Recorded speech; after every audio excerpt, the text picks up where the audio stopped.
యోహాను సువార్త 20వ అధ్యాయాన్ని చూసుకుందాం. And we'll read from verse 24 to the end of the chapter. 24వ వచనం నుంచి అధ్యాయం చివరి వరకు మనం చదువుకుందాం. యేసు వచ్చినప్పుడు 12 మందిలో ఒకడైన దిదుమ అనబడిన తోమా వారితో లేకపోయెను. గనుక తక్కిన శిష్యులు మేము ప్రభువును చూచితిమని ఆయనతో చెప్పగా, అతడు నేను ఆయన చేతులలో మేకుల గురుతును చూచి నా వ్రేలు ఆ మేకుల గుర్తులో పెట్టి నా చెయ్యి ఆయన ప్రక్కలో ఉంచితేనే గాని నమ్మనని వారితో చెప్పెను. 8 దినములైన తరువాత ఆయన శిష్యులు మరలా లోపల ఉన్నప్పుడు తోమా వారితో కూడా ఉండెను.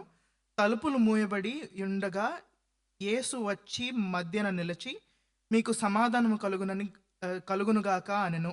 తరువాత తోమాను చూచి, నీ వ్రేలు ఇటు చాచి నా చేతులు చూడుము, నీ చేయి చాచి నా ప్రక్కలో ఉంచి అవిశ్వాసివి కాక విశ్వాసివై ఉండమనెను.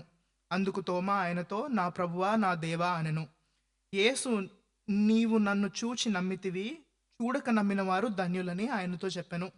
మరియు అనేకమైన ఇతర సూచక్రియలను యేసు తన శిష్యుల ఎదుట చేసెను. అవి ఈ గ్రంథమందు రాయబడి ఉండలేదు గాని యేసు దేవుని కుమారుడైన క్రీస్తు అని మీరు నమ్మునట్లును, నమ్మి ఆయన నామమందు జీవము పొందునట్లును ఇవి వ్రాయబడెను. There are 3 words in verse 27 I want to leave with you. 27వ వచనంలో 3 పదాలని నేను ప్రాముఖ్యంగా మీతో వదిలి వెళ్ళాలనుకుంటున్నాను. And it's the words, behold my hands. ఇక్కడున్న ఈ చేతులు, నీ వ్రేలు ఇటు చాచి నా చేతులు చూడుము అనే పదాలను నేను మీతో ఈరోజు వదిలి వెళ్ళాలనుకుంటున్నాను. Our hands are the most outwardly practical part of our body. మన చేతులు మనకు బహిరంగంగా చాలా ప్రాముఖ్యమైన భాగము మన శరీరాల్లో. We use our hands for most of our daily functions. మనం రోజువారీ పనులలో అనేక పనులలో మనం మన చేతులను వాడతాము. Simple things like brushing our teeth or making a cup of coffee. మనము ఒక కాఫీ చేసుకోవడానికైనా మనం బ్రష్ చేసుకోవడానికైనా మన చేతులనే వాడతాము. Even simple things like lifting your Bible and opening to the right page involve your hands. అయితే మన బైబిల్ గ్రంథాన్ని తెరిచి మనము ఒక పేజీ వరకు వెళ్ళడానికైనా మన చేతులు అవసరం అనుకుంటుంది. If we did not have some element of functionality in our hands, life would be very difficult. అయితే ఈ చేతులు కనుక మనకు పనిచేయకపోయినట్లయితే మన జీవితం చాలా క్లిష్టకరంగా మారుతుంది. But the hands can only do what the mind tells it to do. అయితే చేతులు మనకు మన మనసు ఏదైతే చెప్తుందో అది మాత్రమే చేయగలుగుతాయి. And the mind is directed by the condition of our soul. అయితే మన మనసు మన ఆత్మ యొక్క సందర్భాన్ని బట్టి అది తీసుకెళ్తుంది. For example, if our soul is full of hatred for another person, it will communicate to our hands to kill that person. అయితే ఒకవేళ కనుక మన హృదయం అంతా మన ఆత్మ అంతా ఒకరి విరుద్ధంగా అనేక ద్వేషంతో ఉంటే మన చేతుల్ని అది ఆదేశిస్తుంది ఒక మనిషిని చంపేమని. If our soul is looking something we can't afford to buy, it may tell our hands to steal it and to take it. ఒకవేళ మన మనసులో కనుక ఏదైనా మనంతట మనం కొనుక్కోలేని దాని గురించి మనకు ఆశ కలిగి ఉంటే మన చేతుల్ని వాటిని దొంగలించమని మనకు చెప్పవచ్చు. The hands are an outward reflection of the soul. అయితే చేతులు అనేది మన మనసు యొక్క బహిరంగ reflection. What we do with our hands shows the state and condition of our heart and soul. మన చేతులతో మనం ఏదైతే చేస్తామో అది మన హృదయము మరియు మన మనసు యొక్క పరిస్థితి ఏంటనే చూపిస్తుంది. If we use our hands for sin, it is because the soul loves to sin.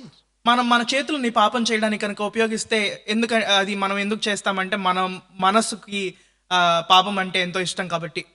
if we use our hands for righteousness, it is because the soul is longing for righteousness. ఒకవేళ కనుక మనం మన చేతుల్ని నీతి చేయడానికి కనుక మనం ఉపయోగిస్తే ఎందుకంటే మన మనస్సు నీతిని ఎంతో ఆశిస్తుంది కాబట్టి. We sing the little children's chorus, be careful little hands what you touch. మనము చిన్నపిల్లల పాట ఒకటి పాడతాము, be careful little hands what you touch అని. And we have to be careful how our hands are used. ఆ విధంగానే మనం చాలా జాగ్రత్తగా ఉండాలి మన చేతులు ఎలా వాడతాము అని. The Bible records the hands of Jesus being used in his ministry. అయితే మనకు బైబిల్ గ్రంథం మనకు చూపిస్తుంది ప్రభువైన యేసుక్రీస్తు వారి చేతులు ఆయన మినిస్ట్రీలో వాడబడటం. And there are lessons we can draw from how he used his hands. అయితే మనం ఆయన చేతుల్ని ఎలా వాడారు అన్న దాన్ని బట్టి మనము అనేక విషయాలు నేర్చుకోవచ్చు. These lessons will teach us how to use our hands for his glory. ఈ పాఠాలు మనకు చూపిస్తాయి మనం ఎలా మన జీవితంలో మన చేతుల్ని వాడాలి అని. So we're going to look at the hands of Jesus and learn 9 lessons from them. అయితే మనము ప్రభువైన యేసుక్రీస్తు వారి చేతులను చూసి దాని నుంచి 9 పాఠాలని మనం ఈ రోజు నేర్చుకోబోతున్నాము. The first lesson is that the hands of Jesus save. అయితే మొదటి పాఠం మనకి ఈరోజు ఏంటి అంటే ప్రభువైన యేసుక్రీస్తు వారి చేతులు కాపాడతాయి, రక్షిస్తాయి. In the passage we have read, the Lord is risen from the dead. మనం ఇక్కడ వాక్య భాగంలో మనం చూసాము ప్రభువైన యేసుక్రీస్తు వారు తిరిగి లేచి ఉన్నారు. He has conquered death.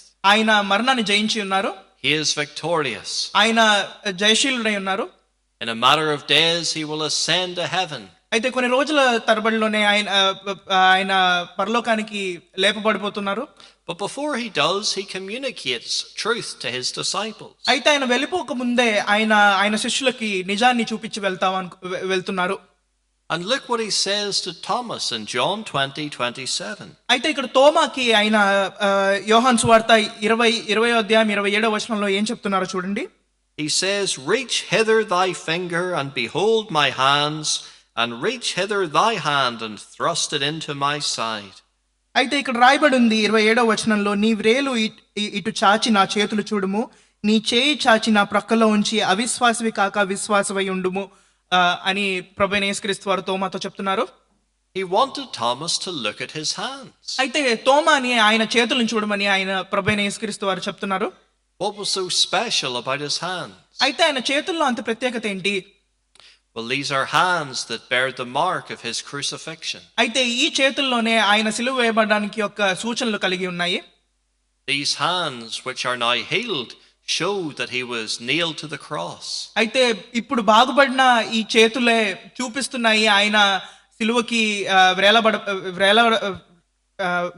వేలాడబడ్డాడు అని. These hands signify the death that Jesus died in the place of the sinner. అయితే ఈ చేతులు నిదర్శనంగా ఉన్నాయి ప్రభువైన యేసుక్రీస్తు వారు పాపికి బదులుగా చనిపోయారు అని.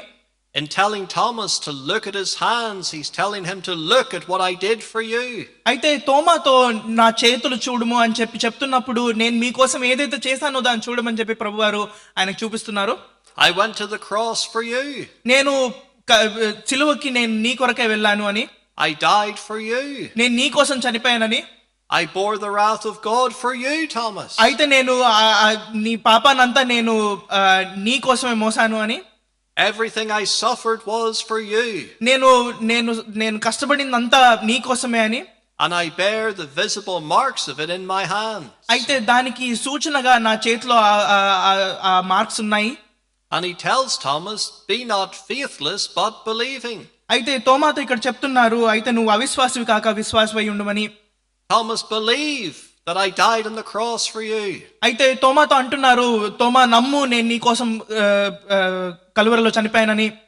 And believe that I'm raised from the dead. నేను తిరిగి లేచానని నమ్మమంటున్నారు. And the Lord showed Thomas the price that he paid for his salvation. అయితే తోమాతో ఆయన రక్షణ కొరకు చెల్లించిన వెలని ఆయనకు చూపించారు. And dear friend, if you and I are to be saved, we have to look in the same direction. మిత్రుడా, నీవు నేను కూడా ఈరోజు రక్షించబడాలి అంటే మనం కూడా అదే వైపుగా చూడాలి. We have to look and see that he was wounded for our transgression. మనం అటువైపుగా చూసి మనం తెలుసుకోవాలి ఆయన మన కొరకు గాయపరచబడ్డాడని. that he was bruised for our iniquities. మన పాపాల గురించి, మన అతిక్రమాల గురించి ఆయన దెబ్బలు తిన్నారని. We are saved because of what Jesus Christ did on the cross in our place. ప్రభువైన యేసుక్రీస్తు వారు మన బదులుగా కల్వరి సిలువలో ఏదైతే చేశారో దాన్ని బట్టి మనం రక్షింపబడి ఉన్నామని. How he suffered the punishment of the Father so we could be forgiven. అయితే తండ్రి యొక్క శిక్షను ఆయన మనము రక్షింపబడాలని మన బదులుగా ఆయన అనుభవించారు ఎలాగో అని మనం చూడాలి. So he tells us today, behold my hands. అయితే ఈ రోజు మనతో ఆయన అంటున్నారు, ఇదిగో నా చేతులు అని. Look at what I did for your salvation. నేను మీ రక్షణ కొరకు ఏం చేశానో చూడు అని చెప్పి ఆయన మనతో అంటున్నారు. He says to us, be not faithless but believing. అయితే మనతో అంటున్నారు, అవిశ్వాసులు కాక విశ్వాసులై ఉండుడి అని. Now Christ has the power to save in his hands. అయితే ప్రభువైన యేసుక్రీస్తు వారి చేతుల్లో రక్షించడానికి శక్తి ఉంది.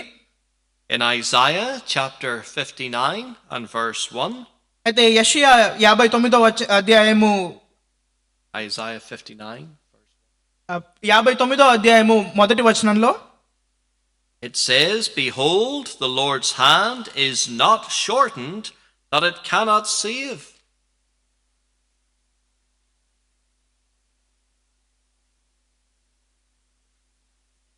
అయితే ఇక్కడ 59వ అధ్యాయము మొదటి వచనంలో రక్షింప నేరక ఉండునట్లు యెహోవా హస్తము కురుచ కాలేదు, విననేరక ఉండునట్లు ఆయన చెవులు మందము కాలేదు, మీ దోషములు మీకును మీ దేవునికి అడ్డముగా వచ్చెను అని రాయబడి ఉంది. God's hand is not too short that it cannot save you. అయితే ప్రభువైన యేసుక్రీస్తు దేవుని హస్తము నిన్ను కాపాడలేనంత కురచ లేదు. God's hand is able to save the sinner in the deepest depths of sin. దేవుని హస్తము ఎంతో కఠినమైన పాపంలో కూరుకుపోయిన ఒక పాపిని కూడా కాపాడగలిగే అంత దూరం కలిగి ఉన్నాయి. But he wants us to call out to him for salvation. అయితే మనము రక్షణ కొరకు మనం ఆయన వైపుగా చూసి మనం పిలవగలగాలి. He wants us to reach out to him. మనము ఆయన వైపుగా చూడాలి అని ఆయన కోరుకుంటున్నారు. And he will save. అప్పుడు ఆయన కాపాడతారు. So the first thing we can notice about the hands of Jesus is that they save. మనము ప్రభువైన యేసుక్రీస్తు వారి యొక్క హస్తాల గురించి మనం మొదటగా గుర్తించగలిగింది ఏంటంటే అవి రక్షించగలవు.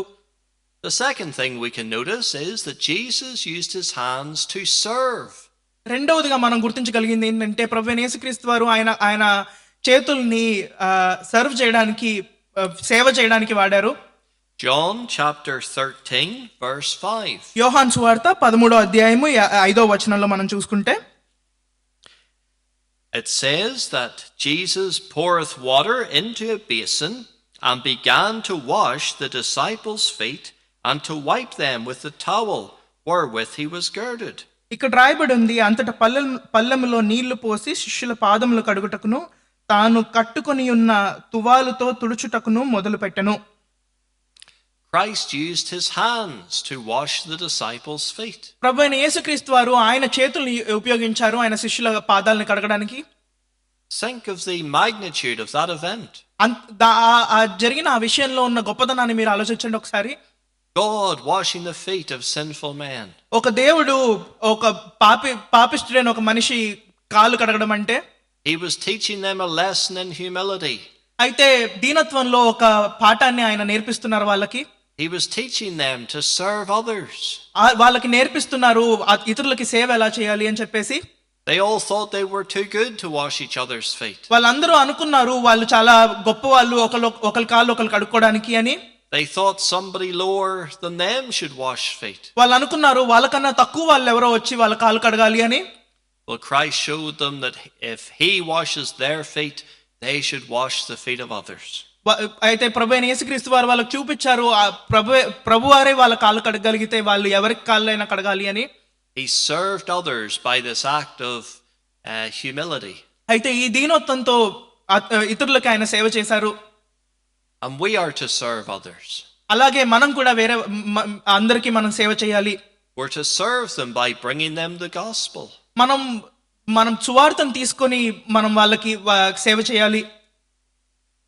We're to serve them by caring for them and showing compassion. వాళ్ళతో మనము దయతో మెలిగి మనం వాళ్ళకి సేవ చేయాలి.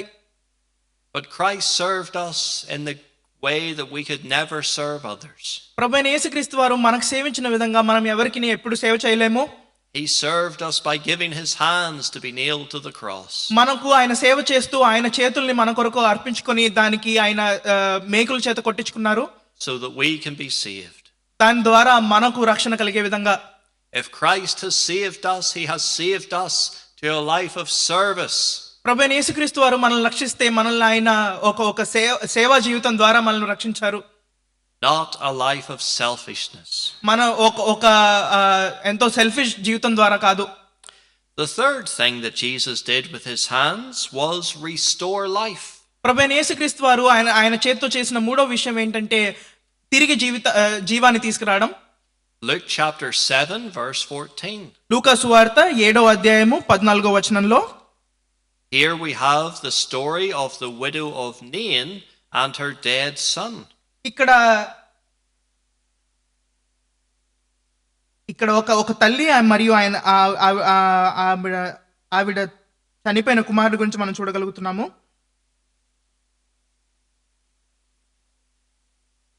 In Luke 7:14 it says, and he came and touched the bier, that is the casket, and they that bare him stood still, and he said, young man, I say unto thee, arise. ఇక్కడ మనకు తెలుగులో 13-14 వచనంలో ప్రభు ఆమెను చూచి ఆమె యందు కనికరపడి 7 వద్దని ఆమెతో చెప్పి దగ్గరకు వచ్చి పాడెను ముట్టగా మోయిచున్న వారు నిలిచిరి.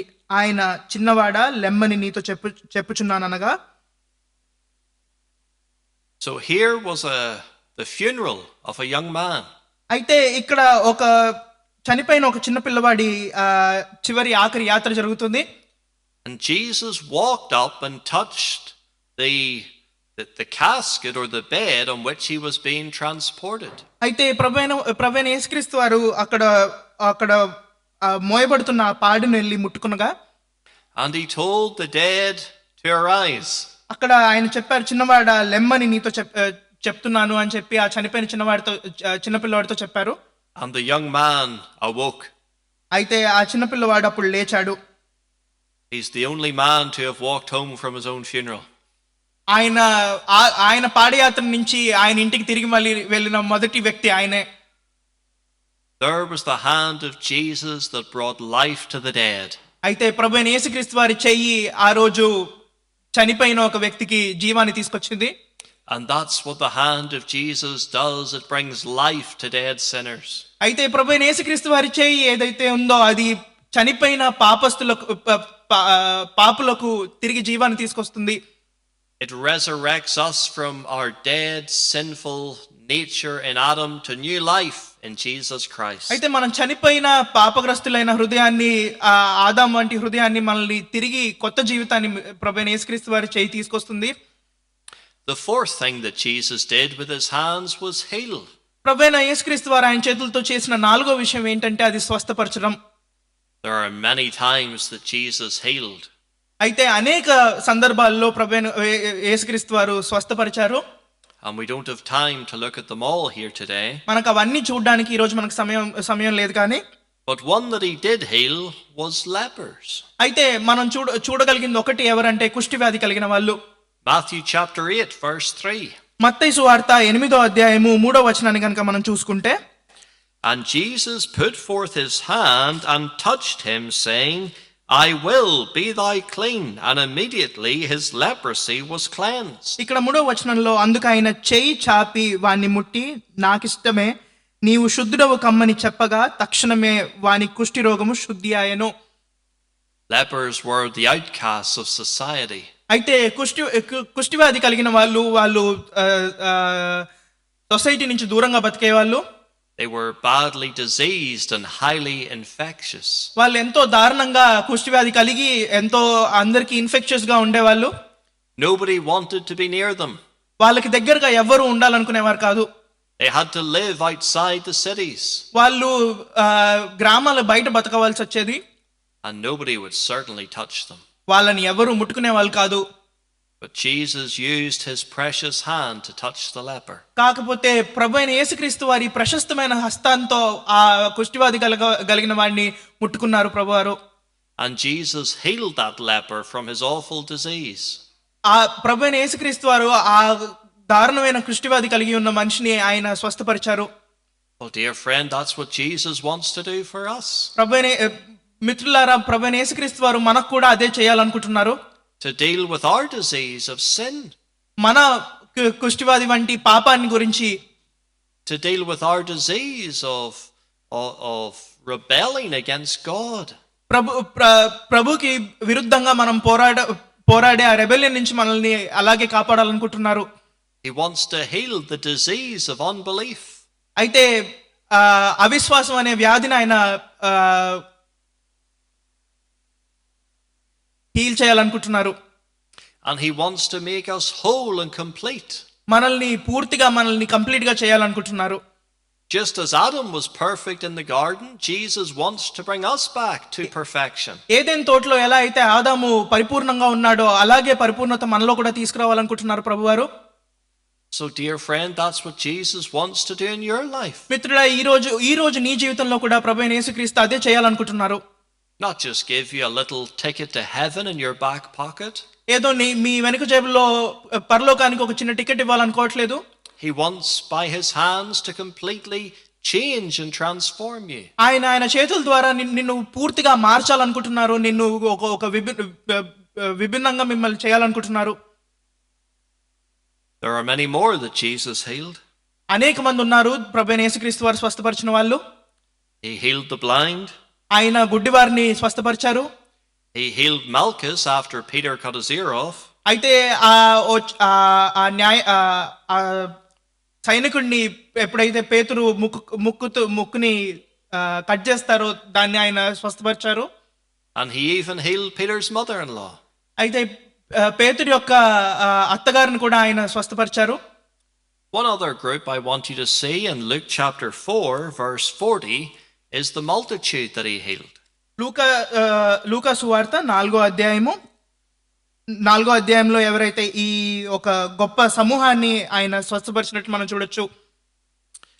Now when the sun was setting, all they that had any sick with divers, that means various diseases, brought them unto him, and he laid his hands on every one of them and healed them.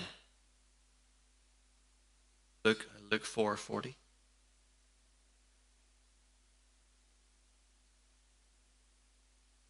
సూర్యుడు అస్తమించుచు ఉండగా నానా విధ రోగముల చేత పీడింపబడుచున్న వారు ఎవరెవరి యొద్ద నుండిరో వారందరూ ఆ రోగులను ఆయన యొద్దకు తీసుకుని వచ్చిరి. అప్పుడు ఆయన వారిలో ప్రతి వాని మీద చేతులుంచి వారిని స్వస్థపరిచెను. The Lord was not selective in who he healed. అయితే ప్రభువైన యేసుక్రీస్తు వారు ఎవరినైతే స్వస్థపరుస్తారో దాంట్లో ఆయన సెలెక్టివ్ గా లేరు. He did not say, I'll heal these couple, but nobody else. ఆయన ఇలా అనలేదు, నేను ఇద్దరిని మాత్రమే స్వస్థపరుస్తాను, మిగతా వాళ్ళని స్వస్థపరచును అని. We're told that he healed every one of them. ఇక్కడ మనకు చెప్పబడుతుంది అక్కడ వచ్చిన వాళ్ళందరినీ ఆయన స్వస్థపరిచారని. Everyone who came to Jesus was healed. అక్కడికి ప్రభువైన యేసుక్రీస్తు వారి దగ్గరికి వచ్చిన ప్రతి ఒక్కళ్ళు స్వస్థపరచబడ్డారు. If you didn't come to Jesus, you weren't healed. మీరు ప్రభువైన యేసుక్రీస్తు వారి దగ్గరికి రాకపోతే మీకు స్వస్థత లేదు. కానీ And there's the gospel. అది మనకున్న సువార్త. Those who come to Jesus will be healed from their sin-sick heart. ఎవరైతే ప్రభువైన యేసుక్రీస్తు వారి దగ్గరికి వస్తారో వాళ్ళ దుష్ట హృదయం నుంచి వాళ్ళకి స్వస్థత కలుగుతుంది. And those who don't come to Jesus won't be healed. అయితే ఎవరైతే ప్రభువైన యేసుక్రీస్తు వారి దగ్గరికి రారో వాళ్ళకి స్వస్థత కలగదు. So where does the responsibility lie? అయితే బాధ్యత ఎవరి దగ్గర ఉంటుంది మరి? It lies with you and I to come to Jesus. అయితే అది నీ దగ్గర మరియు నా దగ్గర ఉంటుంది ప్రభువైన యేసుక్రీస్తు వారి దగ్గరికి రావడానికి. And the promise is that he will save. అయితే మనకున్న వాగ్దానం ఏంటంటే ఆయన మనల్ని రక్షిస్తారు అని. The fifth thing that Jesus did with his hands was provide. అయితే ప్రభువైన యేసుక్రీస్తు వారు ఆయన చేతితో చేసిన 5వ విషయం ఏంటంటే అది అనుగ్రహించుట. In Matthew 14 verse 19. అయితే మత్తయి సువార్త 14వ అధ్యాయం 19వ వచనంలో It says, and he commanded the multitude to sit down in the grass, and took the 5 loaves and the 2 fishes, and looking up to heaven, he blessed and brake and gave the loaves to his disciples, and the disciples to the multitude. అయితే ఇక్కడ రాయబడి ఉంది, పచ్చిక మీద కూర్చుండుడని జనులకు ఆజ్ఞాపించి ఆ 5 రొట్టెలను 2 చేపలను పట్టుకొని ఆకాశం వైపు కన్నులెత్తి ఆశీర్వదించి ఆ రొట్టెలు విరిచి శిష్యులకిచ్చును, శిష్యులు జనులకు వడ్డించిరి. So Jesus used his hands to perform a miracle. అయితే ఇక్కడ మనం చూడగలుగుతాము, ప్రభువైన యేసుక్రీస్తు వారు ఆయన చేతితో ఒక అద్భుతాన్ని చేశారు. He caused the bread and fish to keep multiplying in his hands. అయితే ఆ రొట్టెను మరియు ఆ చేప ముక్కలు ఆయన చేతుల్లో అవి మల్టిప్లై అవ్వడం మనం చూస్తున్నాము. And he did it to feed the hungry. అయితే అది ఆయన ఆకలి కొని ఉన్న వారిని ఆకలి తీర్చడం కోసం ఆయన చేశారు. Well, dear friends, Jesus is able to provide for all the needs of all of his people. అయితే ప్రియమైన మిత్రులారా, మనకు ప్రభువైన యేసుక్రీస్తు వారు ఆయన ప్రజలకు ఉన్న అవసరాలన్నీ తీర్చగలిగిన వారు. His hand never runs out of provision. ఆయన చేతిలోంచి ఎప్పుడు మనకు అవసరమైన ప్రొవిజన్లు తగ్గిపోవు. But his hands also provide a memorial of himself. అయితే ప్రభువైన యేసుక్రీస్తు వారి చేతులు ఆయన జ్ఞాపకార్థంగా కూడా మనకు కనిపిస్తాయి. In Matthew 26, verse 26, అయితే మత్తయి సువార్త 26వ అధ్యాయం 26వ వచనంలో we read, "And as they were eating, Jesus took bread and blessed it and brake it and gave it to the disciples and said, 'Take, eat, this is my body.'" అయితే ఇక్కడ మనం చదవగలము, వారు భోజనం చేయుచుండగా యేసు ఒక రొట్టె పట్టుకొని దాన్ని ఆశీర్వదించి విరిచి తన శిష్యులకిచ్చి, మీరు తీసుకొని తినుడి, ఇది నా శరీరం అని చెప్పాను అని రాయబడి ఉంది. So Jesus used his hands to provide a memorial, the Lord's Supper. అయితే ప్రభువైన యేసుక్రీస్తు వారు ఆయన చేతుల్ని ఒక జ్ఞాపకార్థంగా ఆయన ఆఖరి భోజనాన్ని ఒక జ్ఞాపకార్థంగా మనకు అనుగ్రహించాలని చూస్తున్నాము. The disciples would remember the image of him breaking bread with his hands. ఆ శిష్యులు ఆయన 2 చేతులతో ఆ రొట్టెని విరుచుట అనే ఒక జ్ఞాపకం వాళ్ళకు ఉండిపోతుంది. And he tells us to remember him. అయితే మనకు ఆయన చెప్తున్నారు, ఆయన్ని మనం గుర్తుంచుకోవాలి అని. So the Lord's Supper that we'll come to in a moment is a memorial. అయితే ప్రభువైన యేసుక్రీస్తు వారి ఆఖరి మనం బల్ల గురించి మనం చూడబోతున్నాము. అయితే అది ఆయన జ్ఞాపకార్థం. The 6th thing that Jesus did with his hands was protect. అయితే ప్రభువారు ఆయన చేతితో చేసిన 6వ విషయం ఏంటంటే అది కాపాడడం. In Matthew 14, verse 31, మత్తయి సువార్త 14వ అధ్యాయము 41వ వచనంలో, the disciples are out on a ship in the middle of a storm. అయితే ఈ శిష్యులందరూ ఒక పడవలో ఉన్నారు, ఒక స్టార్మ్ మధ్యలో. Jesus walks to them in water. అయితే ప్రభువైన యేసుక్రీస్తు వారు నీళ్ళ మీద నడుచుకుంటూ వాళ్ళ దగ్గరికి వెళ్తారు. Peter gets out of the boat and walks to Jesus. పేతురు ఆ ఓడలోంచి బయటికి వచ్చి ప్రభు దగ్గరికి నడుచుకుంటూ వెళ్తాడు. When his eyes are fixed on Jesus, he's walking on water. ఆయన కళ్ళు ప్రభువైన యేసుక్రీస్తు వారి మీద ఉంచినంత వరకు పేతురు నీళ్ళ మీద నడుస్తాడు. When he takes his eyes off Jesus, he begins to sink. ప్రభువారి నుంచి కళ్ళు పక్కకు జరిపిన వెంటనే ఆయన కిందకి మునగడం మొదలు పెడతాడు. And we read in verse 31, "And immediately Jesus stretched forth his hand and caught him." ఇక్కడ మనం 31వ వచనంలో మనం ఇక్కడ చూడగలుగుతాం, వెంటనే యేసు చేయి చాపి అతన్ని పట్టుకొనెను అని రాయబడి ఉంది. So there was Peter about to sink into the Sea of Galilee. అయితే గలిలయ సముద్రంలోకి పేతురు మునిగిపోచుండగా, But the Lord with his hand protected him from death. అయితే ప్రభువారు చనిపోవడం నుంచి పేతురుని పట్టుకున్నాడు. And the Lord does protect his people. అందుకు ప్రభువారు ఆయన ప్రజల్ని కాపాడతారు. He protects us from the fiery darts of the wicked one. అయితే సాతాను పంపించే అనేక అగ్ని వంటి బాణాల నుంచి మనల్ని ఆయన కాపాడతారు. He gives his angels charge over us, మనకు ఆయన దేవదూతల్ని మనకు రక్షణగా ఉంచుతారు, lest we dash our feet against the rocks. ఒకవేళ కనుక మనం ఎక్కడన్నా మన కాళ్ళను మనం కొట్టుకుంటామేమో అని. But he also protects his people for all eternity. ఆయన నిత్యత్వం వరకు ఆయన ప్రజల్ని ఆయన కాపాడుకుంటాడు. John 10, verse 28, యోహాను సువార్త 10వ అధ్యాయం 28వ వచనంలో, Jesus says, "And I give unto them eternal life, and they shall never perish, neither shall any man pluck them out of my hand." ఇక్కడ 28వ అధ్యాయంలో రాయబడి ఉంది, నేను వాటికి నిత్య జీవం ఇచ్చుచున్నాను కనుక అవి ఎన్నటికి నశింపవు, ఎవడును వాటిని నా చేతిలో నుండి అపహరింపడు అని రాయబడి ఉంది. So Jesus says that his people are in his hand. అయితే ప్రభు అయిన యేసుక్రీస్తు వారు చెప్తున్నారు ఆయన జనులు ఆయన చేతిలో ఉన్నారు అని. And he says no man will pluck them out of his hand. అయితే ఆయన చెప్తున్నాడు ఎవడును వాటిని నా చేతిలో నుండి అపహరింపరు అని. And he will give them eternal life. మరియు వాళ్ళకి నిత్య జీవాన్ని ఇస్తారు అని చెప్పేసి ఆయన చెప్తున్నారు ఇక్కడ. What a comfort for the child of God to know they're in the hand of Christ. ఎంతో శాంతో కదా ఒక దేవుని పిల్లకి తెలియడానికి ఇది, వాళ్ళు ప్రభువైన యేసుక్రీస్తు వారి చేతిలో ఉన్నారని. Whatever this world may do to them, they can never remove him from his hand. ఈ లోకం వాళ్ళకి ఏది చేసినా కూడా ఆయన చేతిలో నుండి ఆయన ఎవరు అపహరించలేరు. The believer is eternally protected by Christ. ఈ విశ్వాసి ప్రభువైన యేసుక్రీస్తు వారి చేత నిత్యత్వం వరకు కాపాడబడి ఉన్నాడు. The seventh thing that the hands of Christ do is comfort. అయితే ప్రభువైన యేసుక్రీస్తు వారి చేతులు చేసే 7వ విషయం ఏంటంటే అది comfort అనుగ్రహించడం. In Revelation chapter 1 verse 17, ప్రకటన గ్రంథం మొదటి అధ్యాయం 7వ వచనంలో John says, "And when I saw him, I fell at his feet as dead, and he laid his right hand upon me, saying unto me, Fear not, I am the first and the last." 17. అయితే ఇక్కడ 17వ వచనంలో నేను ఆయనను చూడగానే చచ్చిన వాని వలె ఆయన పాదముల యొద్ద పడితిని, ఆయన నా కుడి చేతిని నా మీద ఉంచి నాతో ఇట్లనను భయపడకము. John was full of fear. He fell at his feet as if he was dead.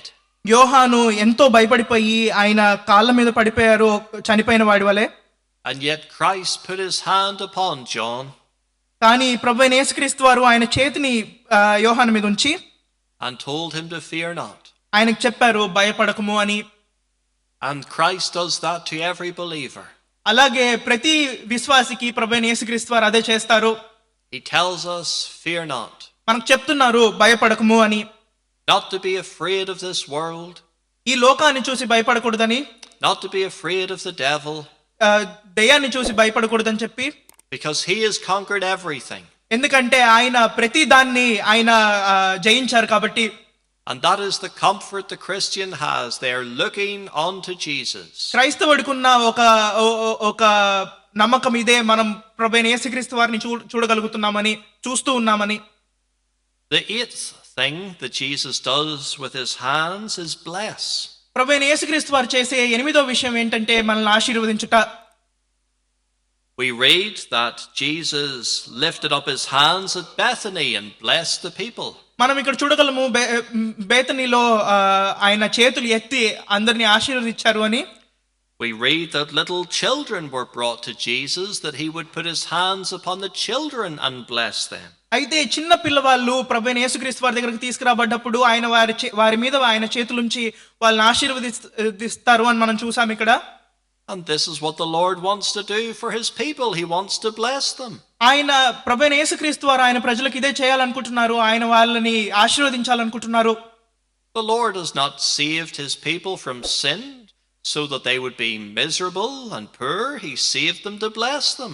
అయితే ప్రభువైన యేసుక్రీస్తు వారు ఆయన ప్రజల్ని పాపం నుంచి కాపాడింది వాళ్ళు ఏదో బాధగా నిరాశతో ఉంటారని కాదు, వాళ్ళు ఆనందంగా ఆశీర్వదించబడాలని. But he won't bless us if we're continuing to live in sin. ఆయన మనల్ని ఆశీర్వదించలేరు ఒకవేళ కనుక మనం పాపంలోనే జీవిస్తూ ఉంటే. He won't bless us if we are disregarding his will for our lives. ఆయన మనల్ని ఆశీర్వదించలేరు మనం ఆయన చిత్తాన్ని కనుక మన జీవితంలో మనం అనుసరించకుండా ఉండినట్లయితే. He won't bless us if we're chasing after the vanities of this world. మనం ఈ లోకాశలన్నిటి వెంట మనం పరిగెడుతూ ఉంటే ఆయన మనల్ని ఆశీర్వదించలేరు. He will bless us if we're being faithful to Him. మనం ఆయన పట్ల నమ్మకంగా ఉన్నట్లయితే ఆయన మనల్ని ఆశీర్వదిస్తారు. He will bless us if we love Him. మనం ఆయన్ని ప్రేమించినట్లయితే ఆయన మనల్ని ఆశీర్వదిస్తారు. My dear friend, when I say the Lord will bless you, I don't mean that He will fill your bank account and give you a Ferrari. ప్రియమైన మిత్రులారా, నేను మీకు ప్రభువైన యేసుక్రీస్తు వారు మిమ్మల్ని ఆశీర్వదిస్తారు అంటే మీ బ్యాంక్ అకౌంట్ ని మొత్తం నింపేస్తారని కాదు, లేకపోతే మీకు ఒక ఫెరారీని ఇస్తారని కాదు. He will bless you with peace, contentment and joy. ఆయన మీకు శాంతి మరియు విశ్వాసంతో మిమ్మల్ని నింపుతారు. The ninth and final thing that Jesus does with His hands. ప్రభువైన యేసుక్రీస్తు వారు ఆయన చేతులతో చేసే 9వ మరియు ఆఖరి విషయం ఏమిటంటే He brings judgment. ఆయన శిక్షని తీసుకొస్తారు. In Matthew chapter 3 verse 12, మత్తయి సువార్త 3వ అధ్యాయము 12వ వచనంలో John the Baptist gave this warning. బాప్తిస్మ ఇచ్చి యోహాను ఈ వార్నింగ్ ని మనకి ఇస్తున్నారు. Whose fan is in his hand, and he will thoroughly purge his floor and gather his wheat onto the garner, but he will burn up the chaff with unquenchable fire. ఇక్కడ మనకు 12వ వచనంలో ఇలా రాయబడి ఉంది, ఆయన చేతిలో ఉన్నది, ఆయన తన కళ్ళెమును బాగుగా శుభ్రము చేసి గోధుమలను కొట్టులో పోసి ఆరని అగ్నితో పొట్టును కాల్చివేయనని వారితో చెప్పెను. Well, the fan is used there in the example of the fanning of the wheat in the flames. ఇక్కడ మనకు చేట యొక్క ఉదాహరణ గోధుమలను వేయడం అనే ఉదాహరణలో మనకు చూపిస్తున్నారు. And if the fan is in Christ's hand, then He is the one who will bring judgment. అయితే ఈ చేట కనుక ప్రభువైన యేసుక్రీస్తు వారి చేతిలో ఉంటే ఆయనే మనకు శిక్షను తీసుకొచ్చేది. In fact, we are told that on His great white throne, He will have a sharp sickle in His hand. మనకు చెప్పబడి ఉంది, మనకు ఆయన గొప్ప సింహాసనం మీద ఆయన కూర్చొని మనల్ని జడ్జ్ చేస్తున్నప్పుడు ఆయన చేతిలో ఆ చేట ఉంది అని, సికిల్ ఉంటుంది అని. And this will separate the believers from the unbelievers. ఇది విశ్వాసుల్ని మరియు అవిశ్వాసుల్ని సెపరేట్ చేస్తుంది. And this is what will happen on the day of judgment. ఇదే తీర్పు దినాన జరగబోతుంది. There will be a great separation. ఒక కఠినమైన విభజన ఉంటుంది. Those who have accepted the reached out hand of Christ will come to Him. ఎవరైతే ప్రభువైన యేసుక్రీస్తు వారి కుడి చేతిని ఎవరైతే అంగీకరిస్తారో ఆయన దగ్గరికి వస్తారు. And those who have rejected His hand of mercy will depart from Him. అయితే ఎవరైతే ఆయన కరుణ హస్తాన్ని ఎవరైతే తృణీకరిస్తారో వాళ్ళు ఆయన దగ్గర నుంచి దూరంగా వెళ్ళిపోతారు. As we bring our message to a close now, అయితే మన కూటాన్ని ఇప్పుడు మనం ముగిస్తూ ఉండగా we've been thinking of the hands of Christ. మనము ప్రభువైన యేసుక్రీస్తు వారి చేతుల గురించి మనం ధ్యానిస్తూ ఉన్నాము. And how precious they are. అవి ఎంత ప్రెషస్ అని. For a child, the hands of their parents are precious. ఒక చిన్న పిల్లవాడికి ఆయన యొక్క పిల్లవాడి యొక్క పేరెంట్స్ యొక్క చేతులు ఎంతో ప్రశస్తమైనది. The hands of a parent provide comfort. ఒక తల్లిదండ్రుల యొక్క చేతులు ఎంతో కంఫర్ట్ ఇస్తాయి. They provide security. అవి రక్షణ ఇస్తాయి. They provide food. అవి ఆహారాన్ని ఇస్తాయి. They wipe away tears. అవి ఏడుపును తుడిచివేస్తాయి. They put on bandages. అవి కట్లు కడతాయి. When the child is crossing the road, it reaches for its parent's hand in safety. ఆ చిన్నపిల్లవాడు ఎప్పుడైతే రోడ్డు దాటడానికి ప్రయత్నిస్తూ ఉంటాడో ఆ రక్షించడం కోసం చేత్తో ఆ పిల్లవాడిని రక్షిస్తారు తల్లిదండ్రులు. The child needs the parent's hand. ఆ పిల్లవాడికి ఆ తల్లిదండ్రుల యొక్క చెయ్యి ఎంతో ప్రాముఖ్యమైంది. And so we need the hand of Christ. అలాగే మనం కూడా ప్రభువైన యేసుక్రీస్తు వారి చెయ్యి అవసరం. He does not withhold His hand. ఆయన చేతిని మన దగ్గర నుంచి ఆయన దూరంగా పెట్టట్లేదు. He reaches it out to us. ఆయన మనకు అది మన వైపుగా ఆయన చేతిని చాస్తూ ఉన్నారు. And he wants us to grasp his hand. ఆయన మనల్ని ఆయన చేతిని పట్టుకోమని ఆయన పిలుస్తూ ఉన్నారు. He wants our hand in his nail-pierced hand. మన చేతిని ఆయన మేకులు కొట్టబడిన చేతిలోకి ఉండాలి అని ఆయన కోరుకుంటున్నారు. And especially as we come around the table in a few moments, అయితే మనం ప్రభువారి బల్ల చుట్టూ మనం తొందరలో రాబోతుండగా కొద్ది నిమిషాల్లో he wants us to remember that all that he did on the cross was for us. ఆయన మనల్ని గుర్తుంచుకోవాలనుకుంటున్నారు. ఆయన చేసిందంతయు, ఆయన సిలువ పైన చేసిందంతయు మన కొరకే అని. So he could receive us to himself. తద్వారా ఆయన మనల్ని ఆయన దగ్గరికి తీసుకురావడానికి And present us to his Father. మనల్ని ఆయన తండ్రికి ప్రెజెంట్ చేయడానికి, As the children that he has saved with his hands. అయితే ఆయన కాపాడిన పిల్లల కింద. Dear friend, if you're not a believer today, Jesus reaches out to you and says, "Come to me." ప్రియమైన మిత్రుడా, ఒకవేళ నువ్వు విశ్వాసవి కాకపోతే ప్రభువైన యేసుక్రీస్తు వారు నీ వైపుగా చూసి నిన్ను ఈ రోజు పిలుస్తున్నారు. Tells you to believe. నిన్ను విశ్వాసం ఉంచమని చెప్తున్నారు. Tells you to receive his salvation. ఆయన రక్షణని స్వీకరించమని ఆయన మీకు ఈరోజు పిలుపునిస్తున్నారు. May God bless his word. దేవుడి వాక్యాన్ని దీవించును గాక.